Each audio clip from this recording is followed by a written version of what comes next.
Welcome to Smart Branding, a podcast dedicated to branding, naming, and domain names. I'm Tatiana Bonneau, and with my guests, we try to help you create and grow strong, memorable, and meaningful brands online. I believe time is one of our most precious assets, and so I want to thank you in advance if you decide to spend the next 30 minutes with us. I promise to do my best to make those worth it. Let's go. So today my guest is Cassie Watts. She is a true adventurer. She sold her family house and took her children on 7 months traveling adventure. As a family, they practice home education and flexi schooling. And she is also helping entrepreneurs that are kind of, lost in their space. And we'll talk about that today. So thank you for joining us, Cassie. Lovely to have you here. Thanks, Gabby. So let's start with a bit of a background. Yeah, we've started with the adventure story. Tell me more about that and how you got to that idea of like selling your house and going off. So when you're kind of first invited to start looking at what you really want. I mean, as an entrepreneur, you have to do that. You don't have the drive and the vigor to keep going. And so I first created my vision board about 6 years ago. And when I was 18, my mum and stepdad took us to America in an RV and we drove around for 6 weeks. And I remember thinking about that and how free it felt. And I love that feeling. And so, of course, on my vision board, in fact, I have a picture right here. They can't see it, but you can. It's a picture of... Oh, very cool. In the States. And I thought, okay, that would be really cool. So I have 4 kids and aged between 14 and 9. And so they're old enough for it not to be overly stressful with kind of kid management stuff. And for them to remember it too. So I remember on my first vision board, I put pictures of RVs and beautiful places in the world. And then in December 2021, we decided that was the time. Actually, it was in September. Somebody actually contacted us and said, hey, if you ever want to buy your house, we'd love to buy it. And we actually tried to buy it before you guys bought it, but you beat us to it. And so we were like, okay, we think that we're ready to leave. And so it happened really quickly. They didn't actually end up buying the house. Somebody else. Oh my God. Oh dear, poor people. They must be like, I know. So they, that fell through. But anyway, it was really quick. We moved out just 2 months later, and I had an open house. I put it on Facebook, of course, and just said, hey, we're selling everything. Come and buy, basically. And so we kept, like Christmas things, sentimental things. Everything else basically went, and we put that in a storage container, things that we really didn't want to get rid of in a storage container. We house sat for a couple of months in Kent, and then we decided it was time to go abroad. So we went to Costa Rica, Mexico, and then we came back and got our car and we drove around Europe for a couple of months, and then we came back. The children are now in school. We relocated as well. And we'd never actually been to the part of the country that we've relocated to. Really? So, yeah. We moved here for a school, and I felt like this while we were away and while we were making the plans of going, it was like I had this awakening, like my eyes opened to actually the possibility of how we could live. And I'd had it on my vision board, but I don't think I'd ever really allowed it to actually be real for me. And so when we sold the house, we realised, we could make this happen. So we could just go ahead and just buy another house, which is probably the sensible idea, or we can bring this vision board that we've had to reality, to fruition. And we did it. And even sometimes now we look back at the pictures, we reminisce about while we were away. And sometimes even now it doesn't feel real that we got to. So it just all kind of happened. I think it's really cool, and it's really not just for obviously the experience is unforgettable. And I've been traveling like ever since I was, considered an adult. Like I couldn't stay in one place, and I have 4 kids too. So I know, yeah. And we've been moving. Like I actually didn't even wait for them to get to that age, because one of my last not last moves, but craziest moves, let's say, was when I was still pregnant in the last months with my youngest one. She's now 7. And since she's born, we've changed 1, 2, 3 places already.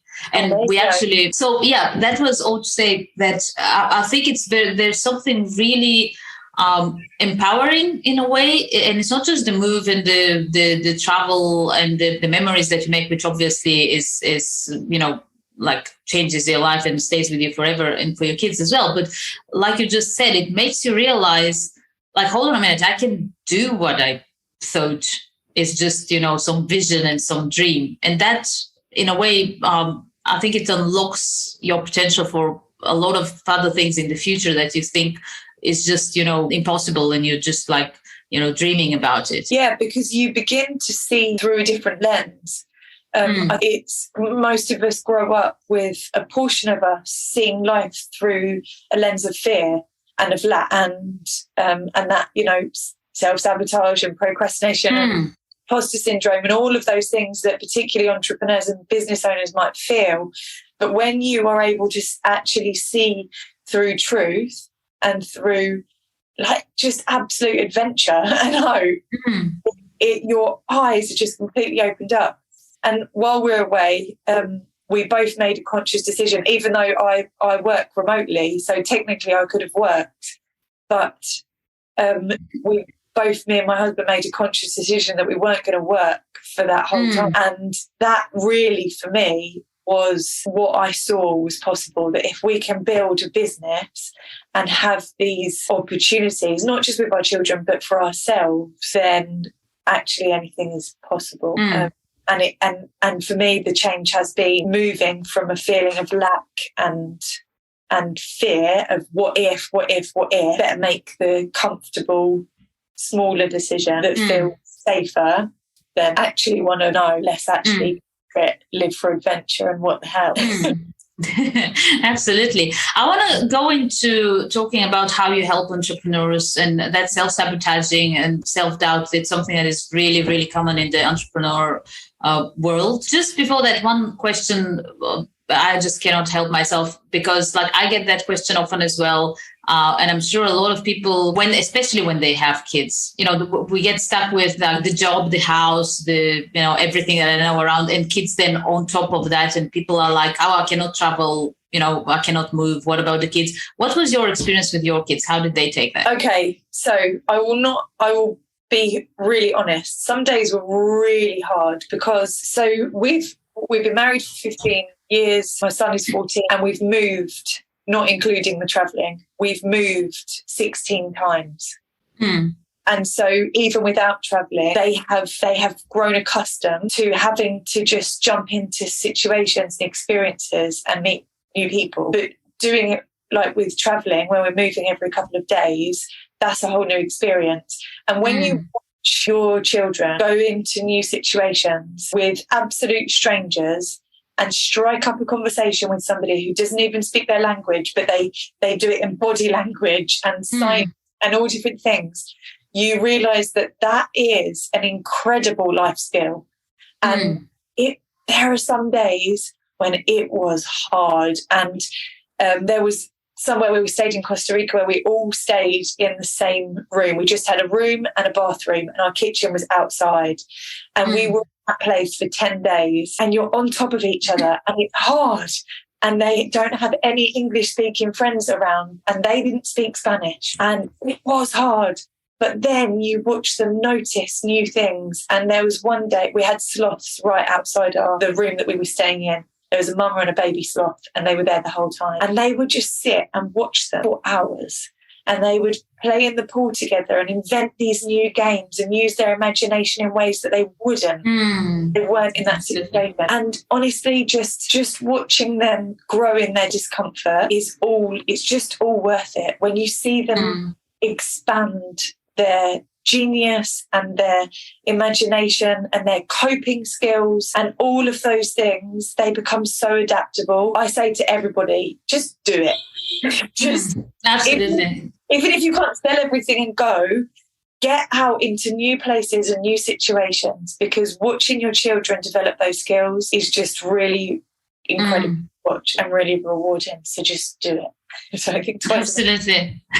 No, absolutely agree with you. Absolutely agree with you. And like even before we moved to France was the last move, and I was like, oh my god, they don't know the language. How are they going to learn the language? Even like I had friends who were in France who tell me, worry about yourself. Like, don't worry about kids. No, worry about yourself. Fine. They're fine. And it's absolutely the case. They not only learn the language and they're like all like good at school, they're now correcting me. Yeah.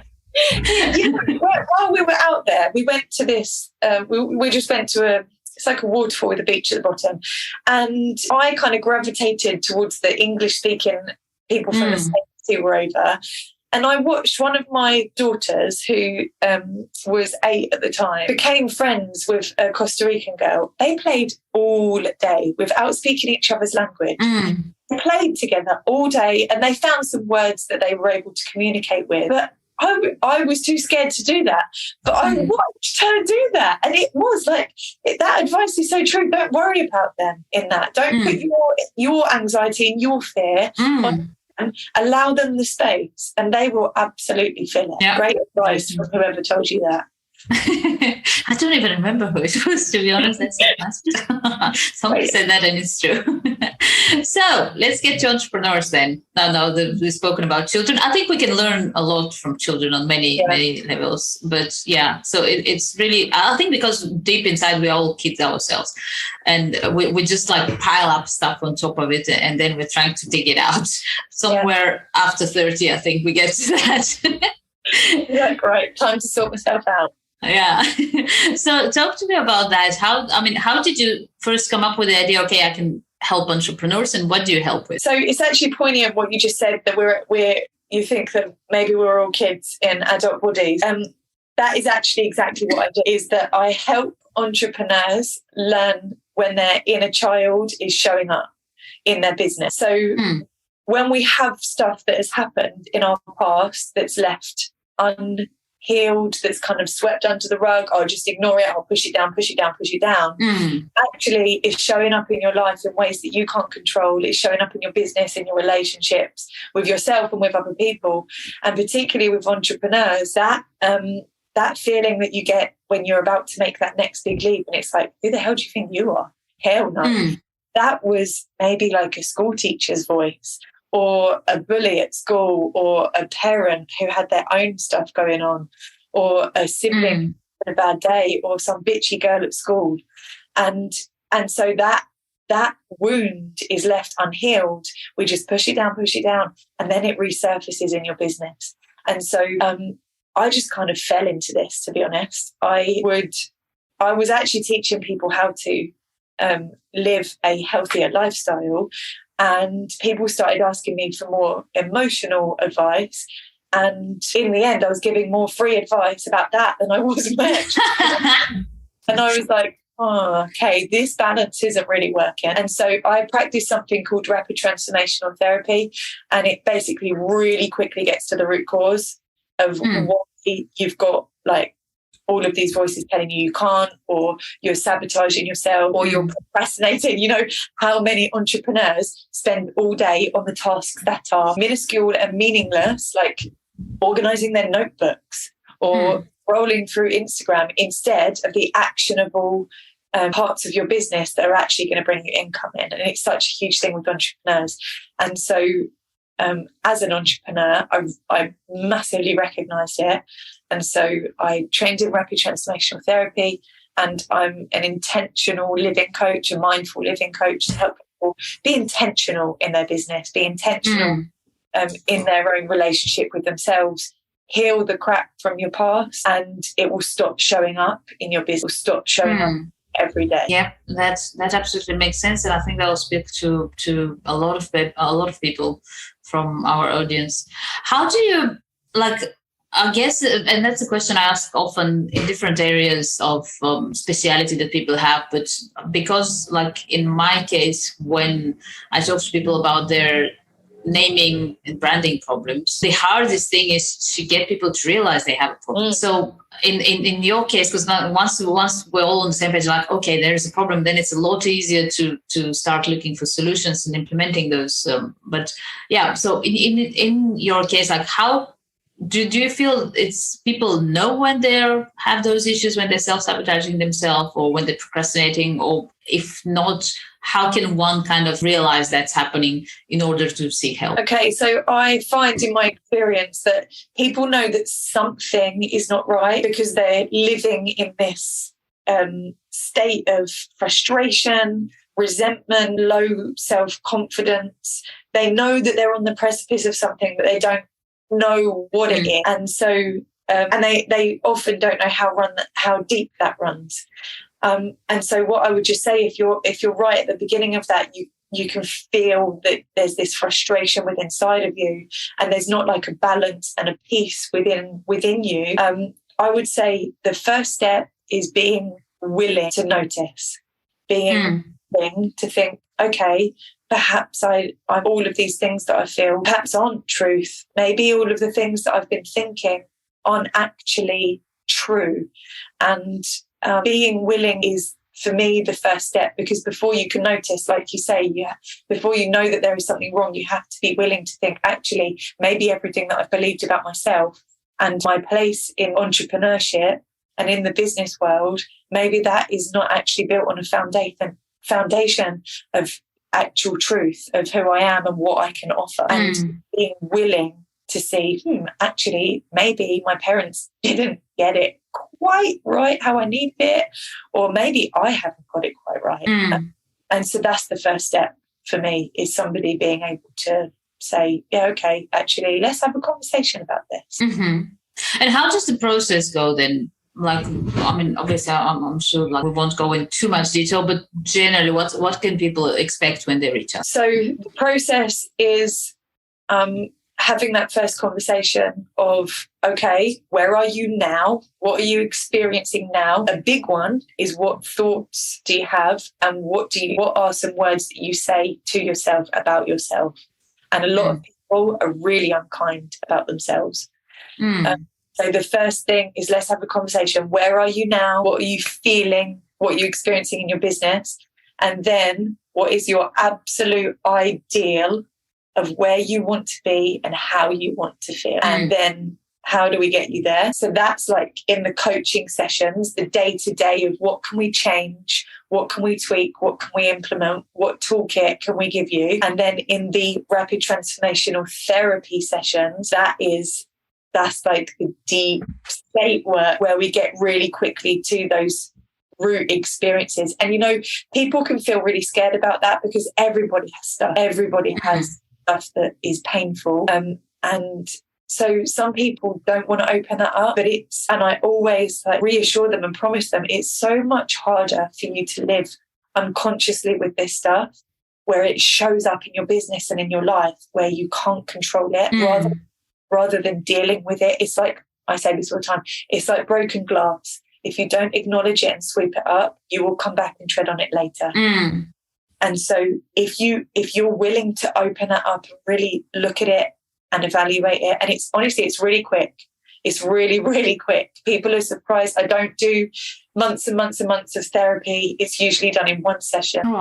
And then we coach them and support them afterwards through that. But when you're willing to look at that and evaluate it, oh my gosh, it's so much easier to deal with that than to keep suppressing it and having to put out the fires of what it brings up. Yeah, well, like you say, you're kind of in control then, even if it is something that you were scared of. It like the fact that you're not looking at it doesn't change the fact that it's there.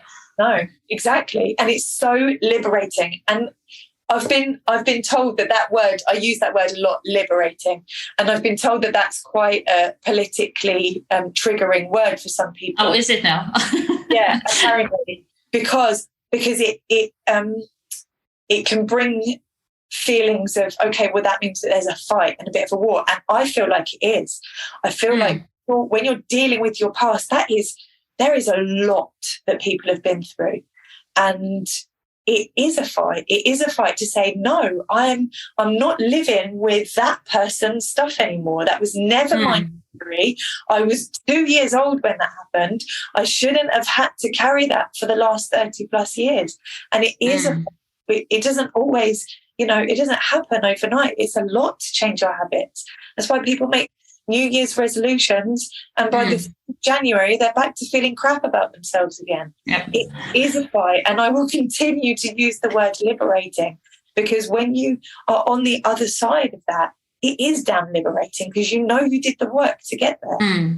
Absolutely. I get a bit passionate about that. No, it's good. Well, I mean, you wouldn't be doing it if you weren't, or you wouldn't be doing it well. And you said that specific, facing your fears, your problems, your past can happen in one session. How does how long typically does the whole process take, or is it individual, like your coaching programs? So do you mean the one session, or do you mean the whole program start to finish? The whole program, yeah. Okay, so I am I do a 90-day program where it's just one-on-one. I don't do group programs. I feel like when we're doing this deep work, everybody deserves to be heard and felt and seen in their absolute uniqueness comes up. And so I used to work with people for just 28 days, but I feel like that's not quite enough for them to have the real change in their business and their real change within themselves. And so I feel like 90 days is a great time for support and change to be instilled. So research showed that it takes 21 days for you to form a habit, but newer research, we love some new research, has shown it's actually more closer to 60 days for people for it to be really instilled and change those parts of the brain that need to change. And so that's why I decided 90 days. I had 2 therapy sessions within that and 7 coaching sessions. And all throughout, my clients have me on WhatsApp, and I often send them, pep talk, some let's have a little bit of, you said you're going to do this, and now I'm going to make sure on that. Bit of accountability. And I think people deserve to know how excellent they are. And I really believe that every individual brings something to their business, to their relationships, to their community, to their colleagues, to their family, to their friends, to every part of them, every dimension of them. Everybody has something intricately unique. And I don't think that everybody knows that. And so that's why I extended it to 90 days, because that's sometimes the time that it takes for people to go, oh, I get it. I get that I've been living with somebody else's trauma, somebody else's low self-esteem, somebody else's garbage. Now I don't have to.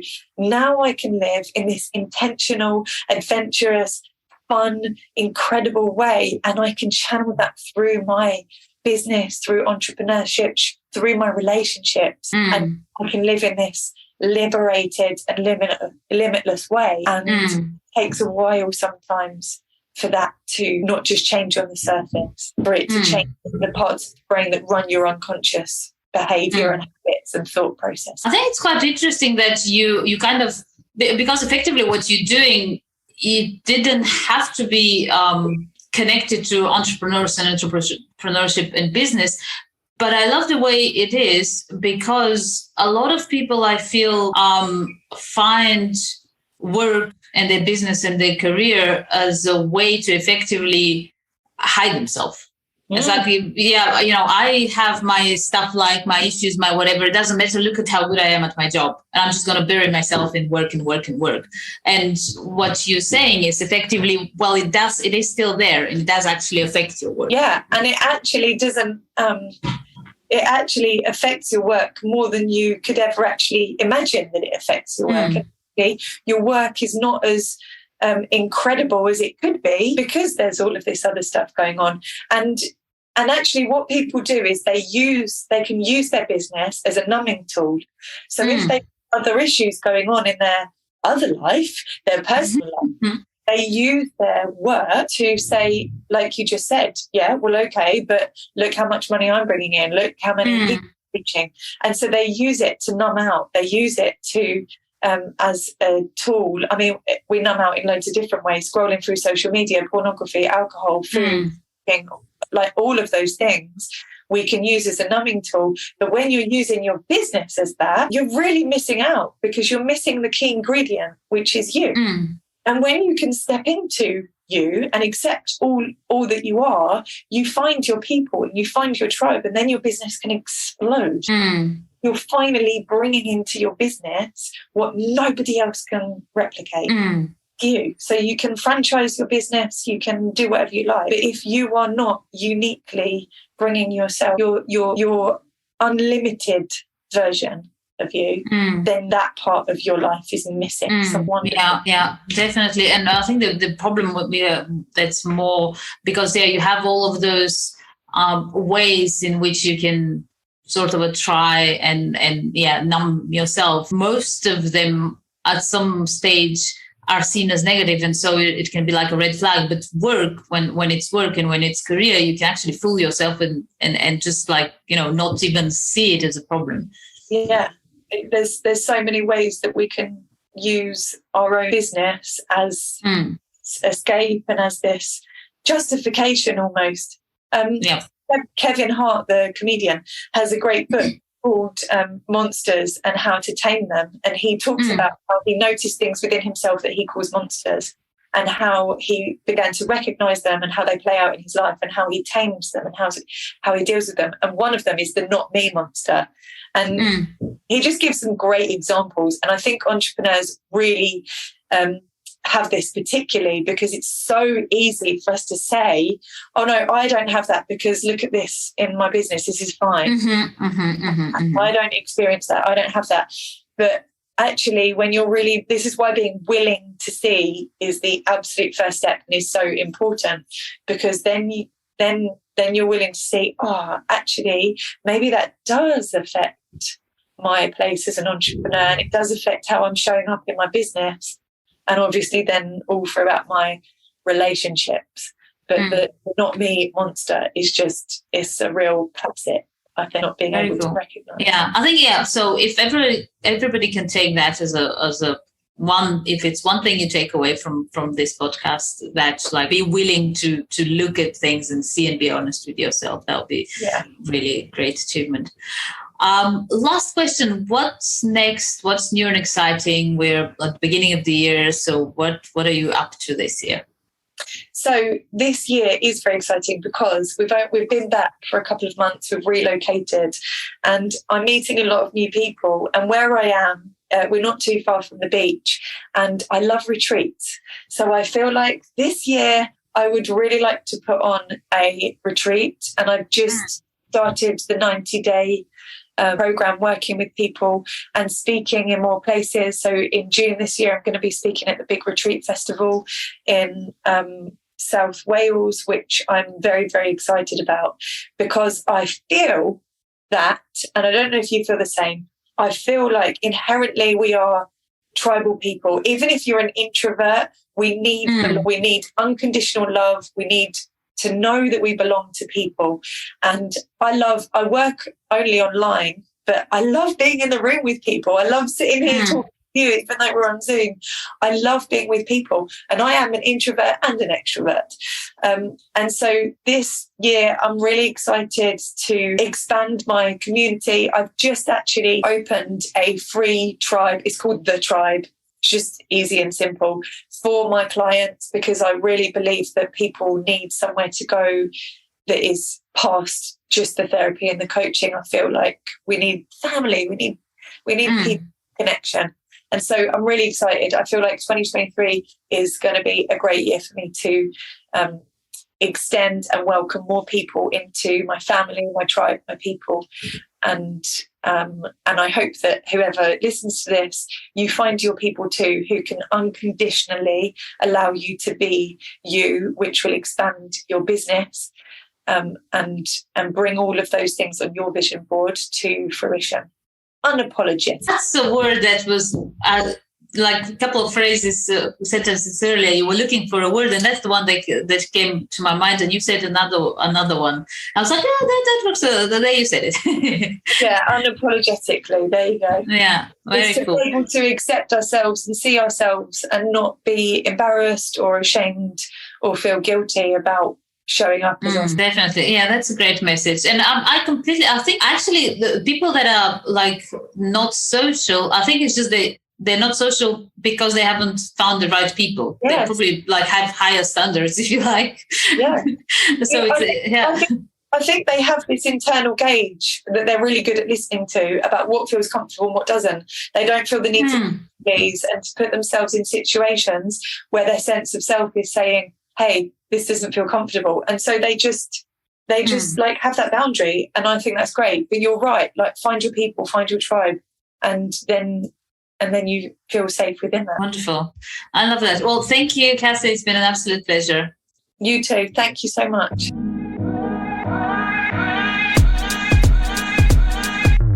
Thank you for joining us in this episode of Smart Branding Podcast. Feel free to visit smartbranding.com for more information and reach out if you have any suggestions, questions, ideas, or just want to learn more about how a good domain name strategy can help you build a strong and successful brand. See you next time.